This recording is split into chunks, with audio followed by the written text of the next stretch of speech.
जीवित पुत्रिका व्रत कथा। जय श्री कृष्णा, राधे राधे।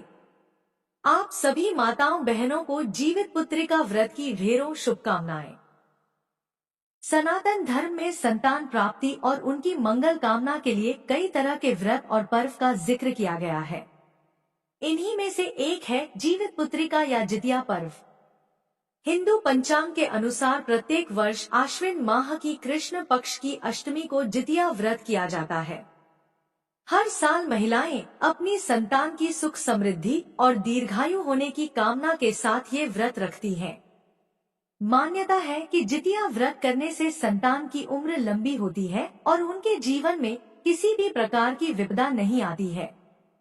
धार्मिक मान्यताओं के अनुसार जो कोई भी महिला जीवित पुत्रिका व्रत या जितिया व्रत करती है, उसकी संतान पर कभी कोई बड़ा संकट नहीं आता। साथ ही संतान का जीवन सुख से भर जाता है। ये व्रत निर्जला रखा जाता है, यानी इस व्रत में अन्न जल कुछ भी ग्रहण नहीं किया जाता। तो आज मैं आप सभी को सुनाने जा रही हूँ जितिया व्रत की कथा। तो आइए बड़ी ही श्रद्धा और प्रसन्नचित मन से कथा का रसपान करते हैं, क्योंकि व्रत कथा पढ़े अथवा सुने बिना जितिया पूजा अधूरी मानी जाती है। कथा सुनने से पहले वीडियो को लाइक करें और कमेंट में जीमूत वाहन भगवान की जय अवश्य लिखें। नैमिषारण्य के निवासी ऋषियों ने संसार के कल्याणार्थ श्री सूत जी से पूछा, है सूत जी, कराल कलिकाल में लोगों के बालक किस तरह दीर्घायु होंगे, सो कहिए। सूत जी बोले, जब द्वापर का अंत और कलयुग का आरंभ था, उसी समय बहुत सी शोकाकुल स्त्रियों ने आपस में सलाह की थी कि क्या इस कलयुग में माता के जीवित रहते पुत्र मर जाएंगे। जब वे आपस में कुछ निर्णय नहीं कर सकी, तब ऋषि गौतम जी के पास पूछने के लिए गईं। जब उनके पास पहुंची तो उस समय गौतम ऋषि जी आनंद के साथ बैठे थे। उनके सामने जाकर सभी स्त्रियों ने मस्तक झुकाकर प्रणाम किया। तदंतर स्त्रियों ने पूछा, है ऋषिवर, इस कलयुग में लोगों के पुत्र किस तरह जीवित रहेंगे? इसके लिए कोई व्रत या तप हो तो कृपा करके बताइए। इस तरह उनकी बात सुनकर गौतम जी बोले, आप सभी से आज मैं वही बात कहूंगा जो मैंने पहले से सुन रखा है। गौतम जी ने कहा, जब महाभारत युद्ध का अंत हो गया और द्रोणपुत्र अश्वत्थामा के द्वारा अपने बेटों को मरा देखकर सब पांडव बड़े दुखी हुए, तो पुत्र के शोक से व्याकुल होकर द्रौपदी अपनी सखियों के साथ ब्राह्मण श्रेष्ठ धौम्य के पास गईं और उन्होंने धौम्य से कहा, है विप्रेंद्र, कौन सा उपाय करने से बच्चे दीर्घायु हो सकते हैं? कृपा करके विस्तार पूर्वक कहिए। द्रौपदी की बात सुनकर धौम्य बोले, सत्ययुग में सत्य वचन बोलने वाला, सत्याचरण करने वाला समदर्शी जीमूतवाहन नामक एक राजा था। एक बार वह अपनी पत्नी के साथ अपनी ससुराल गया और वहीं रहने लगा। एक दिन आधी रात के समय पुत्र के शोक से व्याकुल कोई स्त्री रोने लगी, क्योंकि वह अपने बेटे के दर्शन से निराश हो चुकी थी। उसका पुत्र मर चुका था। वह रोती हुई कहती जा रही थी कि हाय, मुझ बूढ़ी माता के सामने मेरा बेटा मरा जा रहा है। उसका रुदन सुनकर राजा जीमूतवाहन का तो मानो हृदय विदीर्ण हो गया। वह तत्काल उस स्त्री के पास गए और उससे पूछा, माता, आपका बेटा कैसे मरा है? बूढ़ी माता ने कहा, गरुड़ प्रतिदिन आकर गांव के बच्चों को खा जाता है। इस पर दयालु राजा ने कहा, माता, अब तुम रो मत, आनंद से बैठो, मैं तुम्हारे बच्चे को बचाने का यत्न करता हूँ। ऐसा कहकर राजा उस स्थान पर गया जहां गरुड़ आकर प्रतिदिन मांस खाया करता था। उसी समय गरुड़ भी उस पर टूट पड़ा और मांस खाने लगा। जब अतिशय तेजस्वी गरुड़ ने राजा का बाया अंग खा लिया तो झटपट राजा ने अपना दाहिना अंग फेरकर गरुड़ के सामने कर दिया। यह देखकर गरुड़ जी ने कहा, तुम कोई देवता हो या कोई और हो, क्योंकि तुम मनुष्य तो नहीं जान पड़ते। अच्छा, अपना जन्म और कुल बताओ। पीड़ा से व्याकुल राजा ने कहा, है पक्षीराज, इस तरह के प्रश्न करना व्यर्थ है। तुम अपनी इच्छा भर मेरा मांस खाओ। यह सुनकर गरुड़ रुक गए और बड़े आदर से राजा के जन्म और कुल की बात पूछने लगे। राजा ने कहा, मेरी माता का नाम है शैव्या और मेरे पिता का नाम शालिवाहन है। सूर्यवंश में मेरा जन्म हुआ है और जीमूतवाहन मेरा नाम है। राजा की दयालुता देखकर गरुड़ ने कहा, है महाभाग, तुम्हारे मन में जो अभिलाषा हो वह वर मांगो। राजा ने कहा, है पक्षीराज, यदि आप मुझे वर दे रहे हैं तो वर दीजिए कि आपने अब तक जिन प्राणियों को खाया है वे सब जीवित हो जाएं। हे स्वामिन, अब से आप यहाँ बालकों को न खाएं और कोई ऐसा उपाय करें कि जहाँ जो उत्पन्न हो वे लोग बहुत दिनों तक जीवित रहें। धौम्य ने कहा कि पक्षीराज गरुड़ राजा को वरदान देकर स्वयं अमृत के लिए नागलोक चले गए। वहां से अमृत लाकर उन्होंने उन मरे मनुष्यों की हड्डियों पर बरसाया। ऐसा करने से सब लोग जीवित हो गए जिनको कि पहले गरुड़ ने खाया था। राजा के त्याग और गरुड़ की कृपा से वहां वालों का बहुत बड़ा कष्ट दूर हो गया। उस समय राजा के शरीर की शोभा दूनी हो गई थी।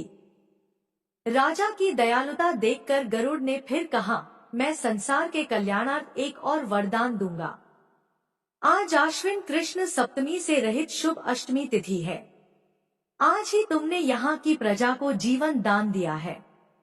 हे वत्स, अब से यह दिन ब्रह्म भाव हो गया है।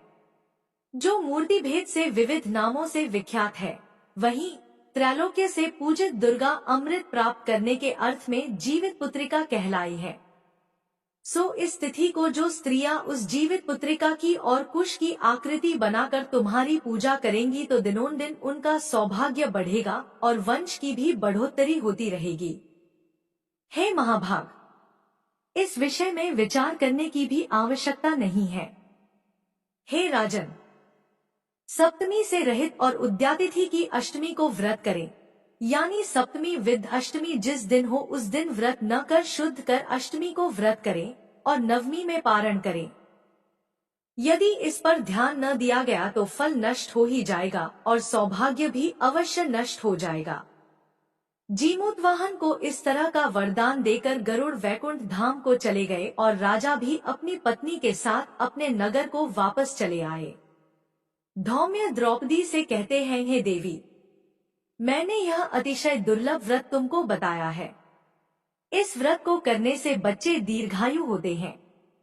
हे देवी, तुम भी पूर्वोक्त विधि से यह व्रत और दुर्गा जी का पूजन करो तो तुम्हें अभिलाषित फल प्राप्त होगा। मुनिराज धौम्य की बात सुनकर द्रौपदी के हृदय में एक प्रकार का कौतूहल उत्पन्न हुआ और पूर्वासिनी स्त्रियों को बुलाकर उनके साथ यह उत्तम व्रत किया।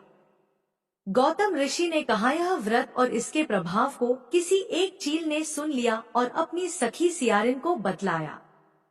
इसके बाद पीपल वृक्ष की शाखा पर बैठकर उस चील ने और उस वृक्ष के खोंते में बैठकर सियारिन ने भी व्रत किया। फिर वही चील किसी उत्तम ब्राह्मण के मुंह से यह कथा सुनकर आई और पीपल के खोंते में बैठी हुई अपनी सखी को सुनाया। सियारिन ने आधी कथा सुनी थी कि उसे भूख लग गई और वह उसी समय शव से भरे शमशान में पहुंची। वहां उसने इच्छा भर मांस का भोजन किया और चील बिना कुछ खाए पिए रह गई और सबेरा हो गया। सबेरे वह गौशाले में गई और वहां गौ का दूध पिया। इस तरह नवमी को उसने पारण किया। कुछ दिनों बाद वे दोनों मर गईं और अयोध्या में किसी धनी व्यापारी के घर में जन्मी। संयोग से उन दोनों का जन्म एक ही घर में हुआ, जिसमें सियारिन ज्येष्ठ हुई और चील छोटी। वे दोनों सभी शुभ लक्षणों से युक्त थी। इसलिए बड़ी लड़की काशीराज के और छोटी उसके मंत्री के साथ गार्हपत्य अग्नि के सामने विधिपूर्वक ब्याही गई। पूर्वजन्म के कर्मफल से वह मृगनयनी रानी हुई। जिस किसी भी संतान को रानी जन्म देती वह मर जाती थी और पूर्वजन्म की बातों को स्मरण करने वाली मंत्री की पत्नी ने अष्टवसुओं के सदृश तेजस्वी 8 बेटे उत्पन्न किए और सभी जीवित रह गए। अपनी बहन के पुत्रों को जीवित देखकर ईर्ष्यावश राजपत्नी ने अपने स्वामी से कहा कि यदि तुम मुझे जीवित रखना चाहते हो तो इस मंत्री के भी पुत्रों को उसी जगह भेज दो जहां मेरे बेटे गए हैं, अर्थात इन्हें भी मार डालो। यह सुनकर राजा ने उस मंत्री के पुत्रों को मारने के लिए कई प्रकार के षड्यंत्र किए, पर मंत्री पत्नी ने जीवित पुत्रिका के पुण्यबल से अपने बच्चों को बचा लिया। एक दिन राजा ने अपने आदमियों से उन पुत्रों का सिर कटवाकर पिटारी में रखवाया और वह पिटारी उनकी माता अर्थात मंत्री पत्नी के पास भेज दिया। किंतु वे 8 सिर बेशकीमती जवाहरात हो गए और भले चंगे वे 8 लड़के अपनी माता के पास वापस चले गए। उनको जीवित देखकर राजपत्नी को बड़ा विस्मय हुआ। अंत में वह मंत्री की पत्नी के पास आई और उसने पूछा, बहन, तुमने कौन सा ऐसा पुण्य किया है जिससे बार बार मारे जाने पर भी तुम्हारे बेटे नहीं मरते? इस पर मंत्री की पत्नी ने कहा, पूर्व जन्म में मैं चील थी और तुम सियारिन। हमने और तुमने साथ साथ जीवित पुत्रिका का व्रत किया था। तुमने व्रत के नियमों का भली भांति पालन नहीं किया था और मैंने किया था। इसी दोष से हे बहन, तुम्हारे बेटे नहीं जीते। ओ राजरानी, अब भी समय है, अगर तुम उस जीवित पुत्रिका व्रत को करो तो तुम्हारे बेटे दीर्घायु होंगे। मैं तुमसे सच सच कह रही हूँ। उसके कथनानुसार रानी ने व्रत किया। तभी से उसके कई बेटे सुंदर और दीर्घायु होकर बड़े बड़े राजा हुए। सूत जी कहते हैं कि सब प्रकार का आनंद देने वाला मैंने यह दिव्य व्रत बतलाया। स्त्रियां चिरंजीवी संतान चाहती हो तो विधिपूर्वक यह व्रत करें। अब आइए श्रवण करते हैं जितिया व्रत की पौराणिक कथा, जिसको सुनने मात्र से सभी मनोकामनाएं पूर्ण हो जाती हैं और संतान को लंबी आयु प्राप्त होती है। एक समय की बात है, समस्त शिवगण कैलाश पर्वत पर स्थित शिवजी और माता पार्वती के पास आते हैं और उन्हें प्रणाम करके पूछने लगते हैं कि हे भोलेनाथ, हे माता पार्वती, आज हम आपके पास जितिया व्रत का महात्म्य सुनने के उद्देश्य से आए हैं। यह जितिया व्रत क्या है और इस व्रत को करने से कौन सा फल प्राप्त होता है? आज हमने पृथ्वी लोक पर विचरण करते समय एक आश्चर्यजनक घटना देखा कि एक बूढ़ी स्त्री अपनी गोद में अपने जवान पुत्र की मृत शरीर को लेकर विलाप कर रही थी। तभी उसने जितिया माँ को सौगंध दी कि अगर उसने सच्चे मन से जितिया का व्रत किया है तो उसका पुत्र जीवित हो जाए। हे भोलेनाथ, हे माता पार्वती, तभी हमने देखा कि आश्चर्यजनक रूप से उस बूढ़ी स्त्री का पुत्र जीवित हो उठा और वहां उपस्थित सभी लोग जितिया माता की जय जयकार करने लगे। शिवजी ने कहा, है मेरे प्रिय गणों, आज तुम सबने संसार के कल्याण के उद्देश्य से जितिया व्रत के उत्तम महात्म्य को सुनने की इच्छा प्रकट की है। इस महात्म्य को सुनने मात्र से लोगों के संपूर्ण पाप भस्म हो जाते हैं। इस व्रत को सुनने वाला कभी दरिद्र नहीं होता। इसे सुनने से ही जितिया व्रत पूर्ण होता है, जिससे प्रसन्न होकर जितिया माता स्त्रियों को सदा पुत्रवती रहने का आशीर्वाद देती है। तो आज मैं आपको जितिया व्रत के उत्तम कथा को सुनाने जा रही हूँ। इसे पूरी श्रद्धा तथा भक्ति भाव से पूरा अवश्य सुनिएगा। तब समस्त शिवगण शिव पार्वती जी के संवाद को सुनने लगे। प्रेम से बोलिए, जीमूत वाहन भगवान की जय, जितिया माई की जय। 2 बहनें थी, एक का नाम मंगला और दूसरी का नाम सुमंगला था। दोनों का भाग्य अलग अलग था। मंगला गरीब और बहुत दुखी रहती थी। सुमंगला अमीर थी और हमेशा सुखी रहती थी। दोनों एक ही गांव में रहती थी। मंगला सुमंगला के घर में काम साफ सफाई का काम करती थी, खाना बनाती थी और जो खाना बच जाता था वह खाना मंगला सुमंगला को दे देती थी। इसी तरह मंगला का घर चलता था। समय बीतता गया, दोनों के बच्चे थे। मंगला को 2 पुत्र थे और सुमंगला को भी 2 पुत्र थे। जब जितिया का व्रत आया तो दोनों मिलकर जितिया का व्रत रखती हैं। मंगला सुमंगला के घर में काम करती। व्रत के दिन मंगला ने सुमंगला के घर जो चावल फटका था, अर्थात जिस चावल को साफ किया था, उसमें से जो खुर्दी निकला वह अपने लिए रख ली और साफ चावल सुमंगला को दे दी। फिर मंगला साग को चुनती है और पत्तियों को डंठल से अलग करती है। बढ़िया साग सुमंगला के लिए रख दी और जो डंठल था वह अपने लिए रखी। अब मंगला ने सुमंगला के घर सारा खाना बना दिया और अपने घर बची हुई खुर्दी और साग का डंठल लेकर गई बनाने के लिए। खुर्दी का चावल और डंठल का साग बनाकर वह खाना अपने बच्चों को खिलाई और खुद भी खाई। उसके बाद मंगला सोने चली गई। आधी रात में एक बूढ़ी स्त्री उसके घर पर आकर दरवाजा खटखटाती है, तो मंगला पूछती है कौन है। तब बुढ़िया माई बोलती है, बेटा हम है। मंगला उठकर दरवाजा खोलती है और पूछती है, अम्मा आप कौन है और आपको क्या चाहिए? इतनी रात में आप यहाँ किस लिए आई हैं? बुढ़िया माई बोलती है, बेटा मुझे बहुत भूख लगी है, कुछ खाने को दे दो। मंगला उसे घर के अंदर ले आती है और कहती है, हम लोग बहुत गरीब हैं। आज मैंने खुर्दी का चावल और डंठल का साग बनाया है, क्या आप खाएंगी? तो बुढ़िया माई कहती है, हाँ क्यों नहीं खाऊंगी, हमें बहुत भूख लगी है, हमें जो कुछ भी दे दोगी मैं वही खा लूंगी।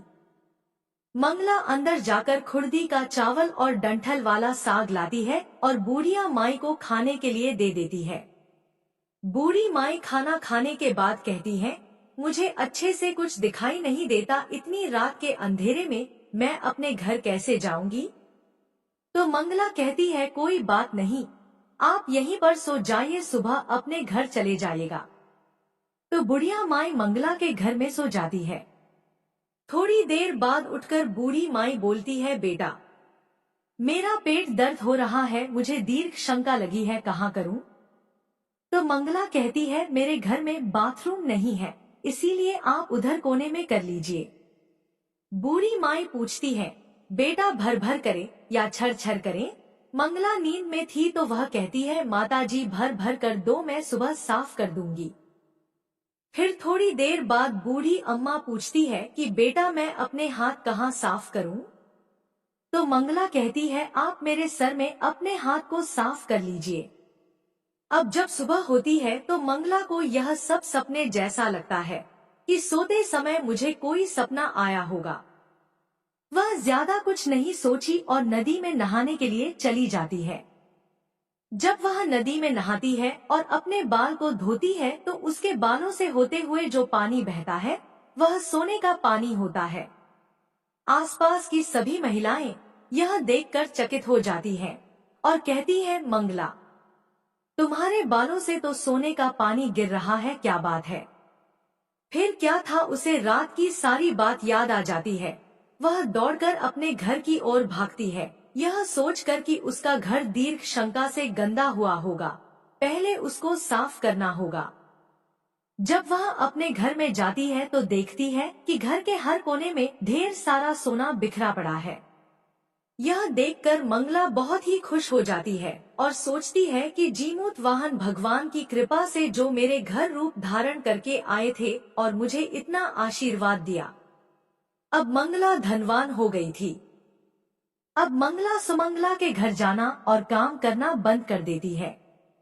मंगला अब अपना व्रत पूरा करती है और अपने पुत्र से कहती है कि जाओ मौसी के घर से तराजू लेकर आओ, यह नापने के लिए कि यह सोना कितना है।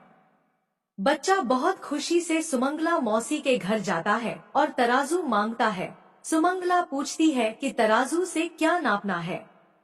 तो बच्चा बोला, मेरे घर में बहुत ढेर सारा सोना है, उसी को माँ नापेगी।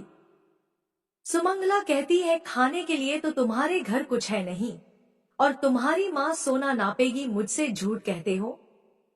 तो बच्चा कहता है, नहीं मौसी, मैं झूठ नहीं बोल रहा हूँ।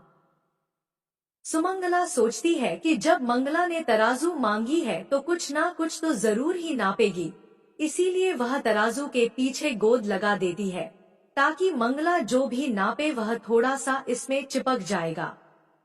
बच्चा तराजू लेकर अपने घर आता है और मंगला जब तराजू पर सोना नापती है तो कुछ सोने का टुकड़ा उस गोद में चिपक जाता है। जब बालक तराजू लौटाने जाता है तो सुमंगला उसको उलट पलट कर देखती है तो उसे तराजू में सोना लगा हुआ मिलता है। सुमंगला सोचती है उसके घर में जरूर कहीं से सोना आया होगा, इसीलिए वह कई दिन से काम पर नहीं आ रही है। सुमंगला उसके घर जाकर देखती है कि यह सोना कहाँ से आया। जब सुमंगला मंगला के घर जाती है तो उससे पूछती है कि तुम्हारे पास इतना सारा सोना कहाँ से आया, जिसके लिए तुमने तराजू मंगाया था नापने के लिए। मंगला उस रात की सारी कहानी अपनी बहन सुमंगला को बताती है। मंगला का मन एकदम सच्चा था, इसीलिए वह सब कुछ बता देती है। लेकिन सुमंगला के मन में लालच आने लगा और ईर्ष्या होने लगी कि मंगला के पास हमसे भी ज्यादा धन आ गया। अब अगले साल जितिया में मैं भी खुर्दी का चावल और डंठल का साग बनाऊंगी। साल भर बीता, फिर अगले साल जितिया का व्रत दोनों बहन ने रखा। सुमंगला के पास हर तरह का सुख था और धन भी था, फिर भी वह जितिया के दिन चावल फटक कर साफ चावल फेंक देती है और खुर्दी अपने पास रख लेती है। साग को तोड़कर पत्तियां फेंक दी और डंठल अपने पास रख लेती है और वही बनाई। पूजा पाठ करके सोने चली गई। फिर आधी रात में उसके घर में भी बूढ़ी अम्मा आई और दरवाजा खटखटाती है। सुमंगला उनका इंतजार तो कर ही रही थी। वह तुरंत दरवाजा खोलकर बूढ़ी अम्मा को अपने घर के अंदर ले आती है। बूढ़ी अम्मा बोली कि मुझे बहुत भूख लगी है, कुछ खाने को दे दो। सुमंगला बोली, मैंने खुर्दी का चावल और डंठल का साग बनाया है। बूढ़ी माता बोलती है, कोई बात नहीं, मुझे जो भी दोगी मैं खा लूंगी। सुमंगला बुढ़िया माई को भोजन परोस देती है और सोने चली जाती है। बूढ़ी माई बोलती है, मैं घर नहीं जा सकती, मुझे दिखाई नहीं देता। तो सुमंगला कहती है, कोई बात नहीं, आप यहीं पर सो जाओ। थोड़ी देर बाद बूढ़ी अम्मा बोलती है, मुझे दीर्घ शंका लगी है, कहाँ करूं?